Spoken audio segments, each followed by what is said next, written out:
Well, hey there. If you're leading a business or have a team, chances are you've woken up one day and you've said to yourself, this thing seems to have a mind of its own. Well, guess what? It does. And my guest today is going to help us understand why that is true and what you as a leader can do about it. We'll be right back. You're listening to Leadership Powered by Common Sense with your host, Doug Thorpe. Here's Doug. Hello again, everyone. This is Doug Thorpe, and you're listening to another episode of Leadership Powered by Common Sense. Today, my guest is an authority on some organizational dynamics, and we're going to introduce maybe a couple of other terms along that way. But without any further ado, my guest is Norman Wolfe. Norman, welcome to the show. Thank you, Doug. It's really a pleasure to be here. I'm looking forward to our conversation.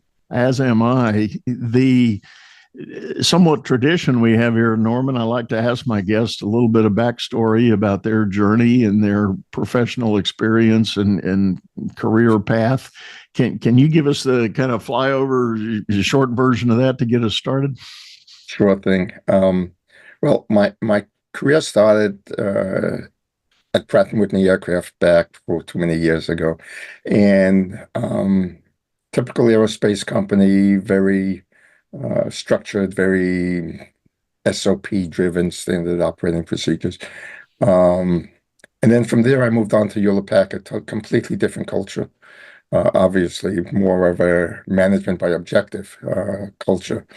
And then in '88, I left HP and started consulting for companies, and I had no really specific focus. I grew up at HP learning some of the key principles of how you lead organizations, how do you motivate people, how do you get results as a collective. So I figured I'd start consulting. I left HP, I guess I was around 40, 41, and I just felt I had to leave the corporate world and see what it was like to be an entrepreneur, which is in itself a lot of fun and challenging.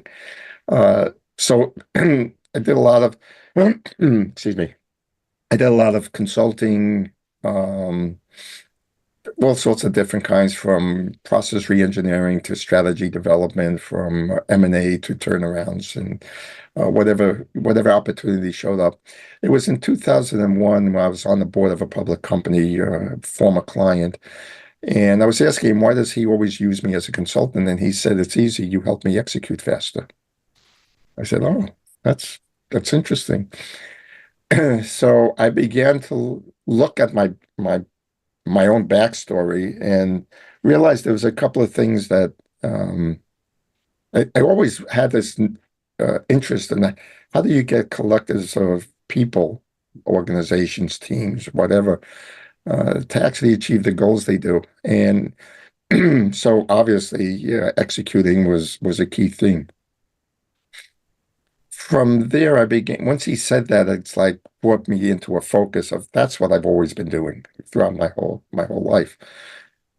And then I was having a conversation with a friend at a conference, and she asked me what I did. I told her, and she asked me, what makes you different from all the other consultants out there? And I stopped and I thought, and I said, well, I think of organizations differently than other people. And she said, what do you mean?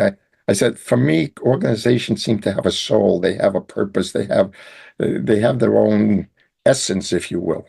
And that sort of led me, and she said to me, oh, wow, you should write a book. Now, you have to understand, she was an editor. So for her, everybody should write a book. So, but it really did plant a seed. And 6 years later, I actually published a book called The Living Organization. And what I realized is, if you look at the performance of organizations in executing strategy, the statistics for the last 3-4 decades has been 70% fail. And I began to wonder why, with all the information we get about how to build trust at work, how to lead teams, how to be more efficient, how to implement agile, how to have self-managing teams, all of these new ways of working that we all recognize are important for today's world, why nothing's changed. And that led me to the realization of something I was introduced to early in my career, the notion of a paradigm, the framework by which we think about how life operates, forms the way we approach and formulate our solutions to the challenges we face. And I concluded that the reason nothing's working is because we have a paradigm of the organization as a machine of production. The role of the leader is to design the machine, lay out the process, figure out how we're going to take inputs and convert them to outputs, put in the component parts, which are people, and tools and equipment. You design the machine, and then you turn on the switch and it works. That's our fundamental framework. And if things aren't working right, we either change out component parts or we redesign the machine. We call it reorganization. We call it design strategy. But fundamentally, we think in this very mechanistic approach. And what I realized, and I didn't come up with it necessarily as a brilliant aha. I was just looking at what I did and what successful companies did, the 30% that was successful. And it seems that we look at companies from a different perspective. We have a different paradigm, if you will. And I began to formulate that into what's called the living organization framework. Excuse me. What if, instead of looking at it as a machine, we looked at it as a living person? And then we asked the question, how do you make this person perform more effectively? And that leads you to not just optimizing its activity, which is what the machine paradigm tells us to do, but you got to look at the dynamics of activity, relationship, and context. The activity is the same. We do things to get results, but humans, living beings, they're in relationship, and our relationships affect our activity. Quality of the relationship will strongly affect what I do or don't do. The unique things about people that's different than other living systems like trees or birds or nature, people have this quality called creative imagination. We are not limited by our genetic coding, which is what living systems are. If we want to learn to fly, we transcend our limitations and we create airplanes. If we want to learn to dive deep into the oceans like fish, we learn how to do scuba diving or submarines, right? We find a way to create solutions that transcend limitations. That's the power of a living being. And so I created this living organization framework to focus leaders on thinking of their organizations as a person rather than a machine of production. That's really intriguing, and stating the obvious here. From a legal standpoint, we think about forming a company, and if you're a small entrepreneur, you're going to likely go file an LLC to create this entity, a living being that protects your personal assets from any jeopardy. Yeah. And we've got more sophisticated structures, C Corp, Sub S, et cetera. And in the eyes of the law and even the IRS, those are separate living entities. And yet, to be honest, I've never quite thought about that to the next step as you have, that, okay, the law and the accounting people tell you it's a living entity. Why don't leaders think of it as a living entity? And if you think about it from a empirical point of view, talk to any leader about their functional departments, my sales department, my accounting department, my operations department, and they'll talk about those departments in terms that represent the same terms we talk about people. My accounting department is analytical, they're structured, they're formal. My sales department is expressive, they're outgoing. These are human characteristics that we're applying to a functional entity. In our management philosophy, we think of them as a component part of the bigger machine. But in our own language, we're actually thinking of them as if they are a person. So there's a lot of, you're right, the legal aspects. I mean, the term corporation is a body, it's a corpus. It's Hmm. a living entity. And legally we acknowledge that, but functionally we do not. And so there's a lot of evidence about, for example, in a lot of sociological studies around collectives, specifically around mob mentality, we see that when a person enters into a collective, they begin to take on the persona or the attitudes, the beliefs of that collective. When I moved from Pratt& and Whitney Aircraft to Hewlett Packard, the my behaviors changed almost immediately because I was in a collective field of a persona called HP that was very different than the collective field or persona of Pratt& and Whitney. And I started to behave according to the new cultural norms, if you want to call it that. So, yeah, we built a whole framework to help leaders on how to view their organizations as living beings and Well, develop I really like this thinking, and I want to go back to a fundamental that you mentioned in your open there, the notion of what is a paradigm. And I know I personally did not know that word until Stephen R. Covey introduced it in his Seven Habits.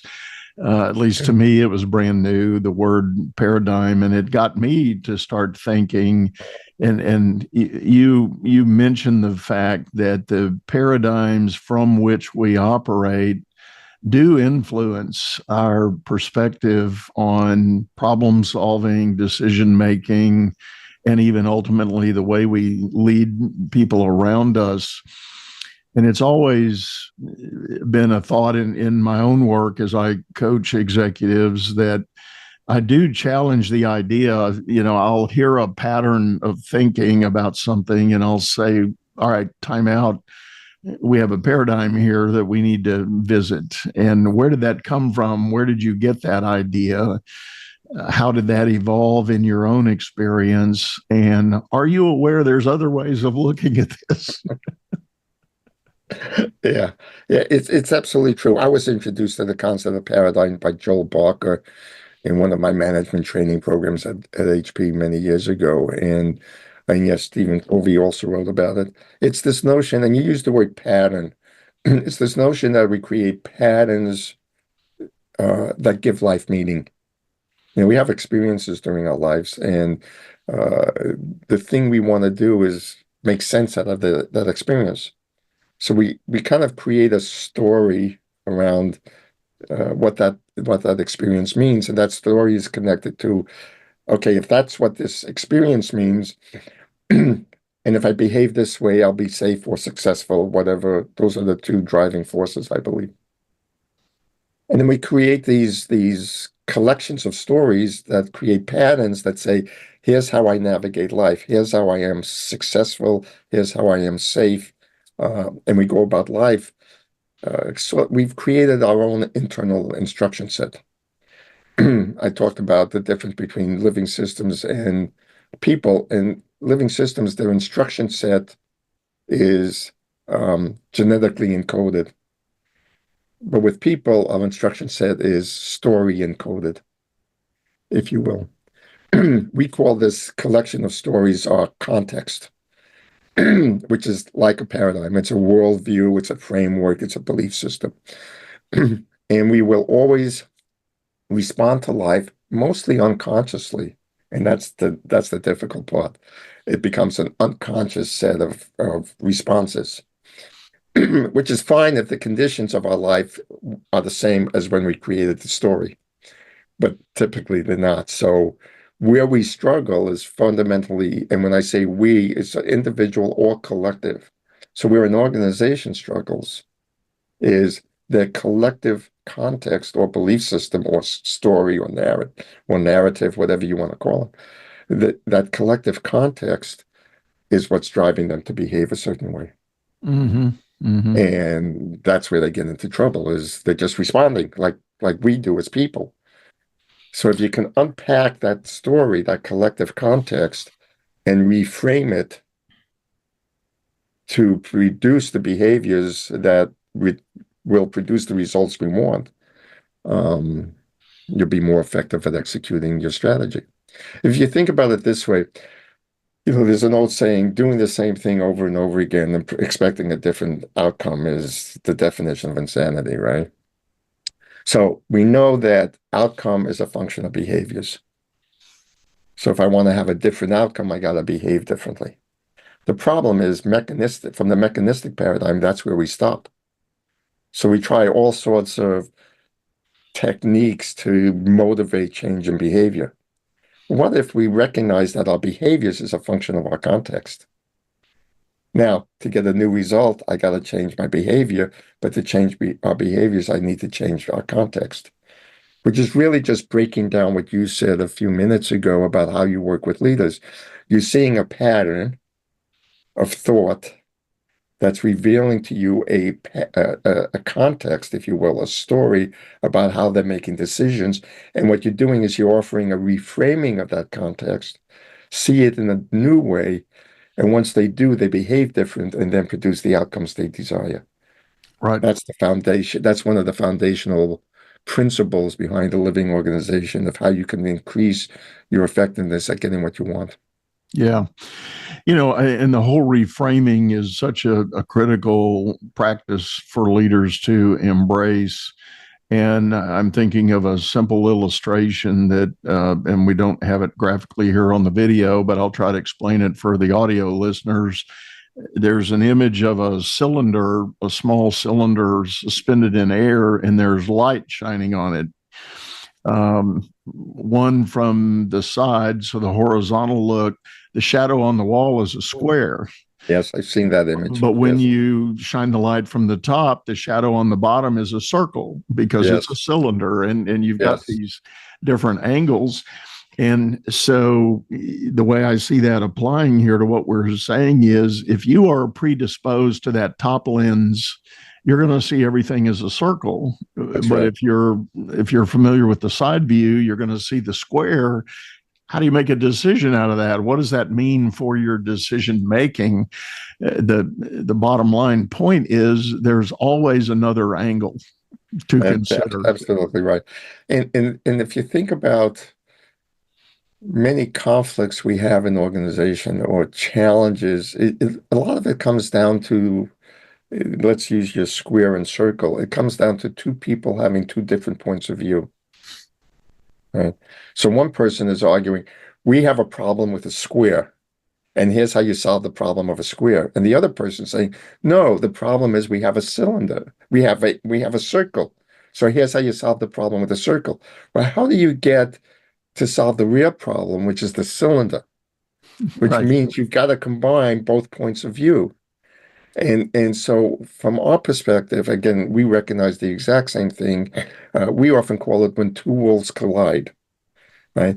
Which we call conflict. But the beauty of conflict, if you take it from the perspective you and I are talking about, it gives you the ability to reveal the essence of the problem, which is the cylinder, and stop fighting over whether it's a square or a circle.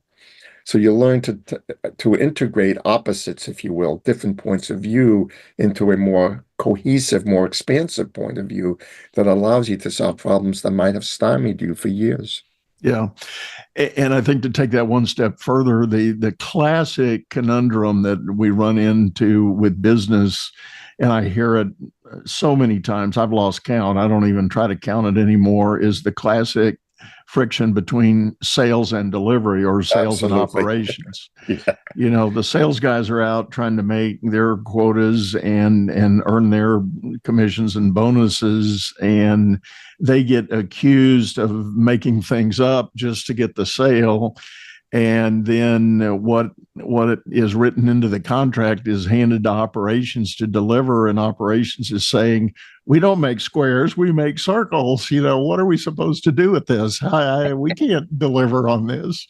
And then That's exactly right. you get this classic, The very fighting back and intense forth, infighting about. So we're writing the second book to our living organization, living organization trilogy, and one of the themes we have is just that exact example between sales and operations, and the solution to that is exactly what we're talking about, which is sales is dependent on operations to be successful. Operations to be successful is dependent on sales. And when you get the two working together and finding collaborative solutions is the ideal thing. Again, in the mechanistic paradigm, I'll show you. eh, When I talk about the machine paradigm, it's not like I think it's bad. I think it's necessary, but insufficient because it limits our pursuit. So in the machine paradigm, everything's oriented towards optimization and efficiency of processes. That's how you usually try to make a machine work better. Right. In optimization, we've got moved to specialization. I mean, the way you optimize something is to get people who specialize in it and get them to focus on what they're really good about. So we create functional departments. Again, not a bad thing. It's very important. But we stop there and we think sales does sales things, operations does operation things. Operations optimizes what they do, and that's how they win. That's how they are successful. Sales optimizes what they do. But you can see what happens when you do that. You lose sight of, wait a minute, we're both in the same organization. The goal is to make the organization successful, which means sometimes I have to sub-optimize sales or operations for the good to optimize the success of the whole, right? And so in the machine paradigm, when we focus on the success of each function is the way the leader gets measured, guess who gets to resolve those problems? The leader, the CEO, the one who's concerned with the whole. And so it's like a parent-child relationship. Siblings are fighting with each other, and daddy or mommy has to fix it, right?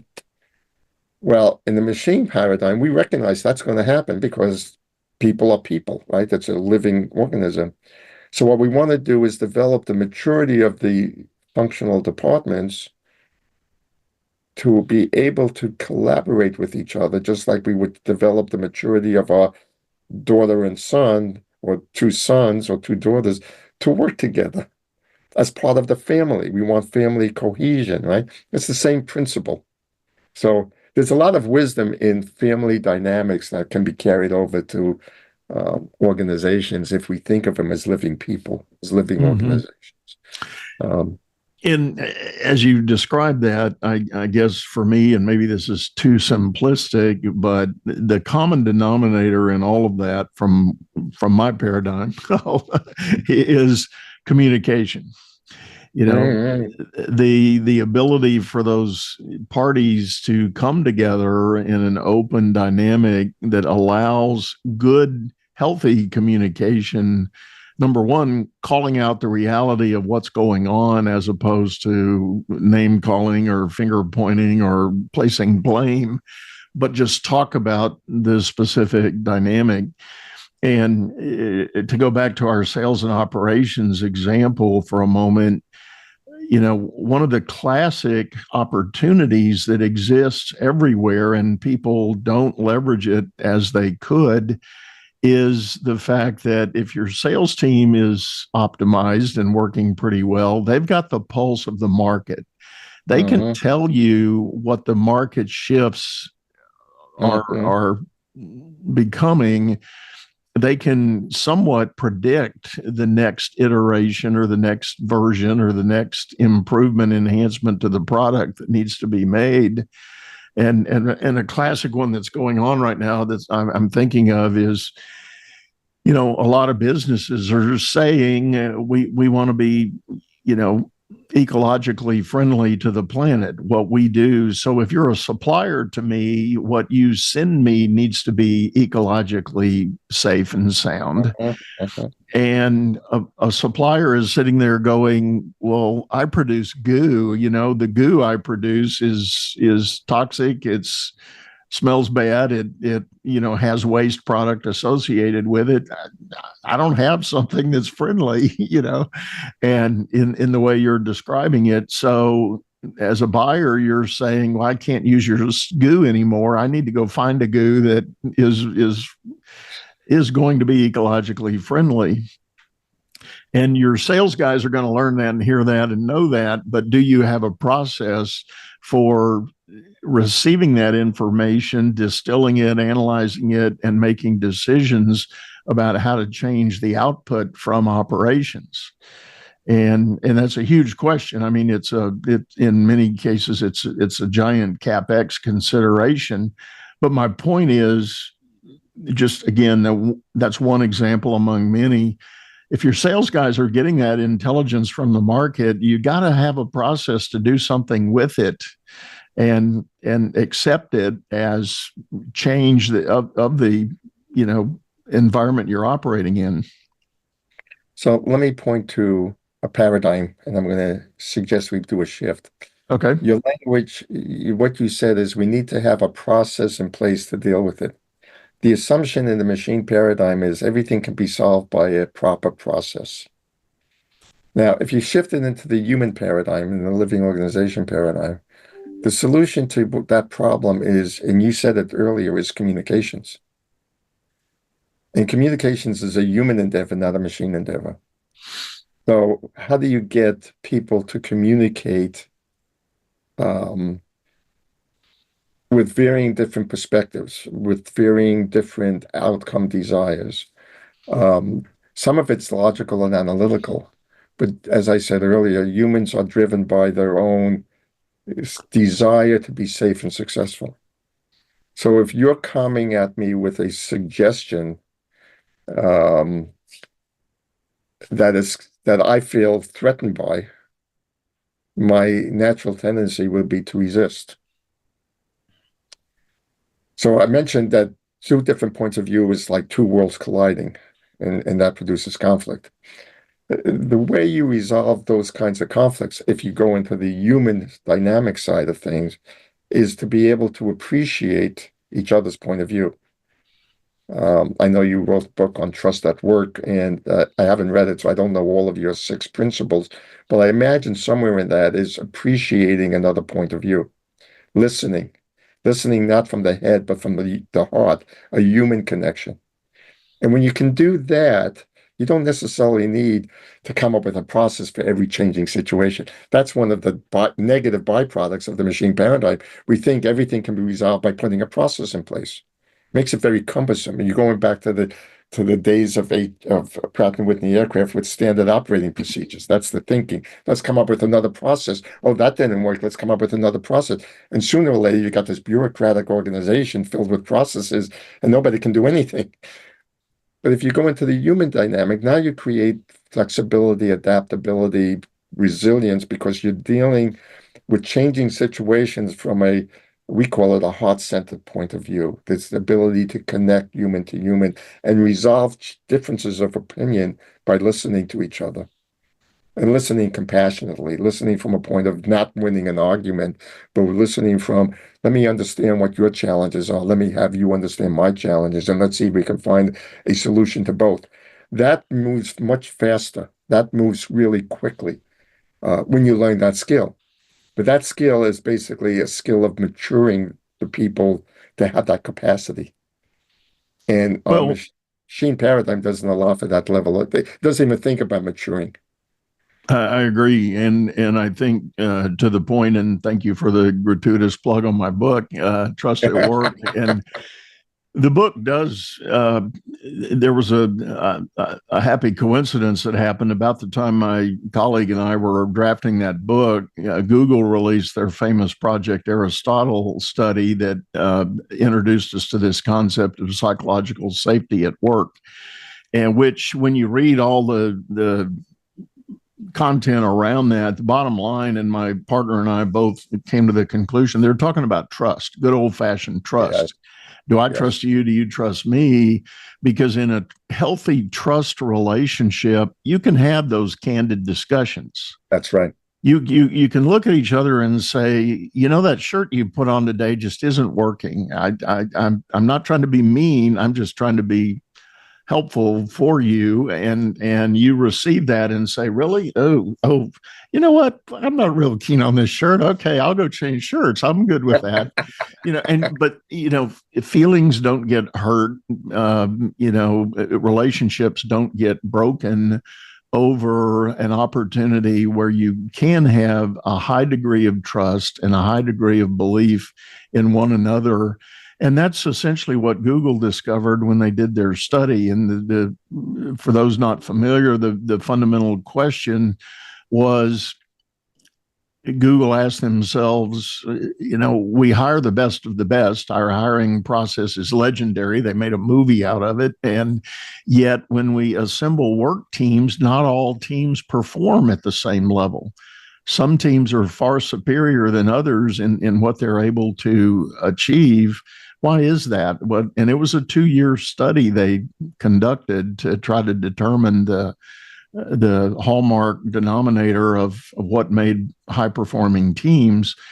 And it was this whole notion of psychological safety. And the argument was, when you have that present in the team dynamic, you can share ideas without fear of retribution or condemnation or embarrassment.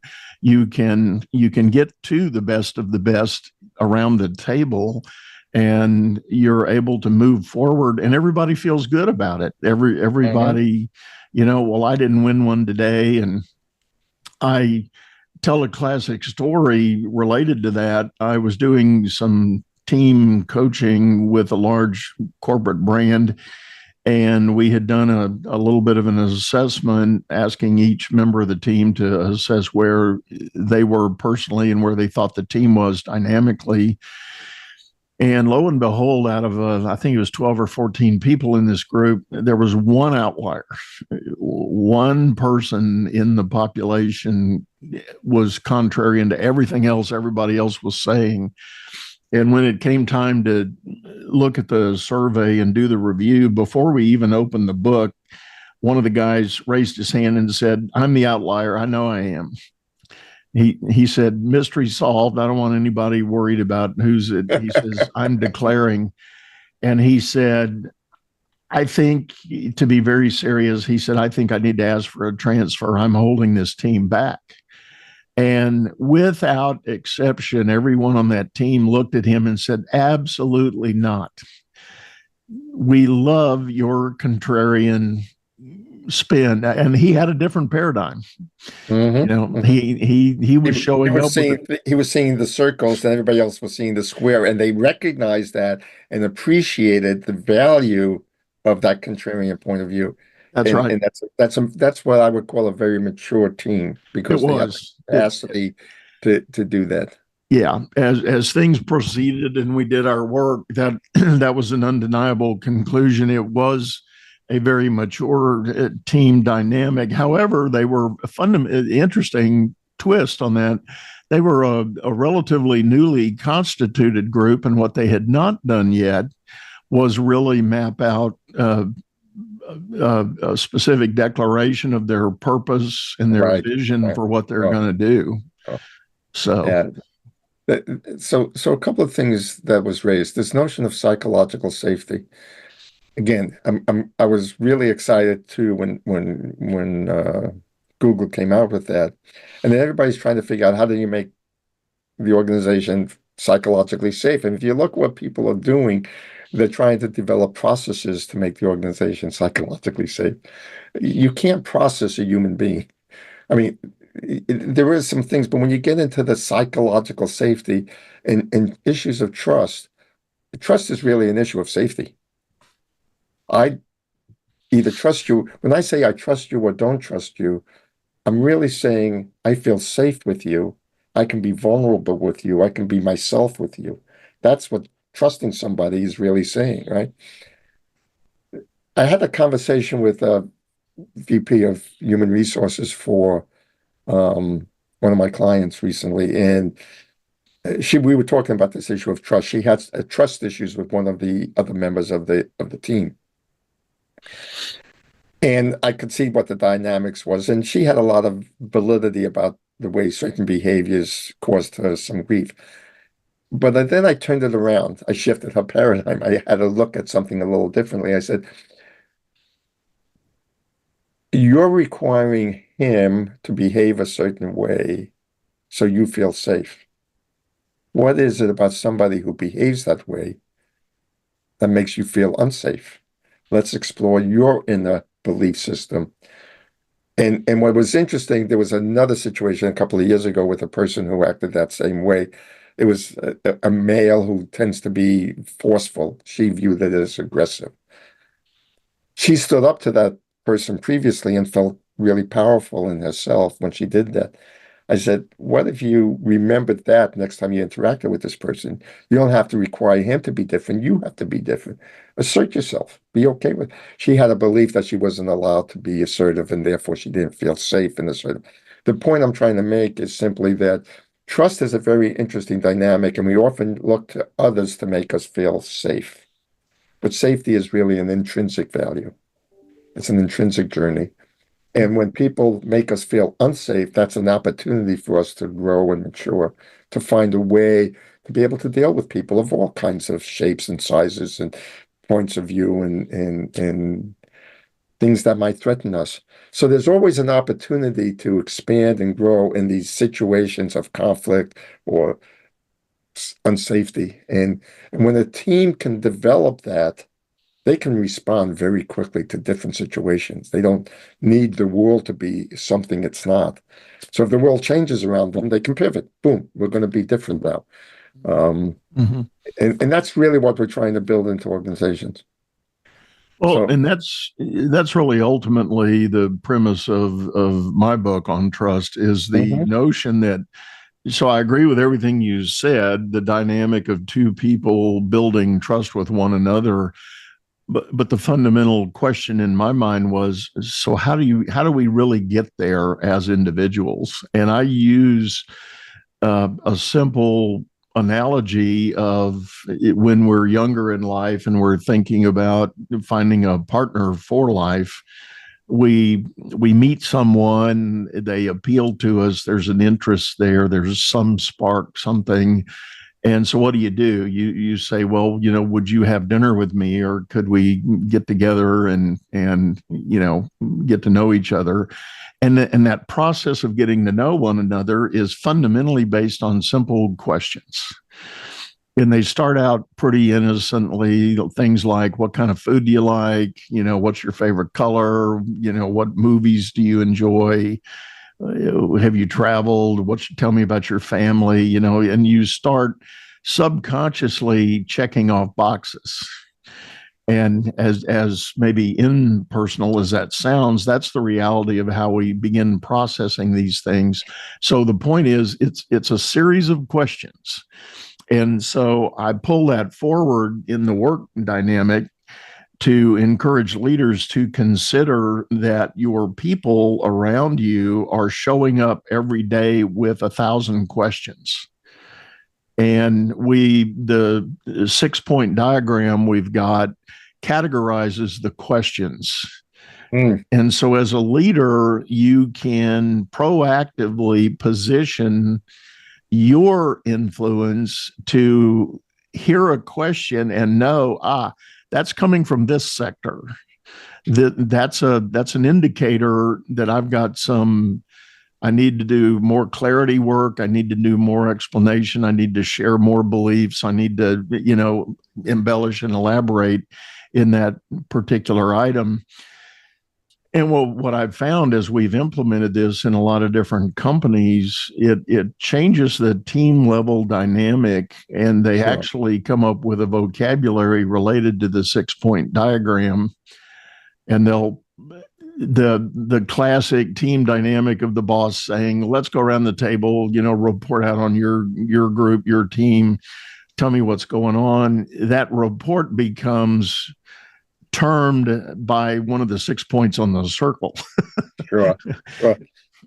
Anything that helps teams or individuals have a better way of processing differences and to be able to, like I said, we call it moving into the other person's worldview, right? The more I can do that, what it really does, and create a sense of appreciation, it really expands my worldview. I can appreciate, I don't have to change my beliefs or what maybe I should use the words values or what's important to me. But I can still hold an appreciation for why is that person thinking this way. And if they can do that with me, now we've got a real synergistic relationship. And you know what happens when 2 and 2 equals 5, right? You get that synergistic energy going on. And that's really what we want to achieve. And frameworks like yours, frameworks like mine, they're just frameworks to help facilitate the shift in mindset.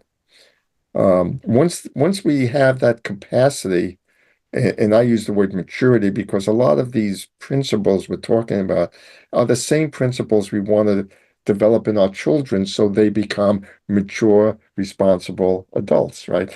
We take somebody from an infant that knows nothing about how to live in the world and use life experiences as a way of helping them make sense of the world so they can interact with a much more complex world.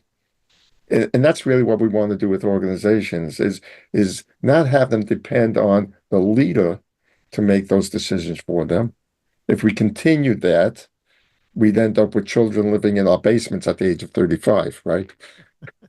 We really don't want our organizations to be stymied in their growth and their capacity to deal with the world by always making decisions for them. But that's what the current paradigm of leadership is all about, right? I'm the problem solver. I'm the one in charge. I'm the one that's supposed to know all the answers. Well, as a parent, I don't know all the answers, but I help my kids figure it out, and so they can navigate the world themselves. They may not make the same decisions I would make. In fact, my 33-year-old daughter, who's got 5 kids, is not making the same decisions I would make, but she's making good decisions for her life the way she wants to live it. And that's what we want our organizations to be able to do. Yeah, great point. Well, We Norman, see, yeah, go ahead. we're about up on time here, and I really wow, appreciate that went your fast. it does, and I feel like you and I could go much longer on this idea, but I really appreciate you sitting in. Tell people the best way to get a hold of you if they're interested in knowing more about you, your book, or any of your other work. Well, the best way is through our website, quantumleaders.com or thelivingorganization.com. Right now, they both go to the same website, Quantum Leaders website, but we're transitioning. We've been building a community of other consultants, so we're going to launch our own The Living Organization website. So thelivingorganization.com or quantumleaders.com will get to my website. My email is nwolfe@quantumleaders.com. And for all your podcast guests or audience, if they go to quantumleaders.com/podcast, they can get a free download of the first 3 chapters of the book. Wonderful. And they can see if they like that. So it's a gift to your audience for having me on this show to share my ideas. So thank you. Well, I really appreciate that. And folks, as always, we're going to have that information in our show notes. So hop down there and check out those links. And one last time, Norman, thank you so much. Really appreciate it. Doug, it's been a pleasure. And I'm going to have to get your book because I love what you shared about it. I think it's very compatible. And well, happy to send you one. So with this, folks, we're going to wrap up. I do want to remind you, we've got a lot more information about our coaching programs. My company is Headway Exec, and my blog page is simply dougthorpe.com. You can get a lot of information there. I do have an archive of many articles on leadership thought, and practice. Feel free to hop over there, drop me a line, let me know if you've got an idea for a show topic or a guest you want to recommend, or perhaps you want to be the guest. I'm happy to entertain that idea. Just jump over there, hit any of my contact links, and I'll be happy to reach out to you and get in touch. But for now, we're going to sign off, say goodbye, go out there and make it a great day. You've been listening to Leadership Powered by Common Sense, hosted by Doug Thorpe. If you would like to know more about the coaching and advisory services he provides, visit dougthorpe.com.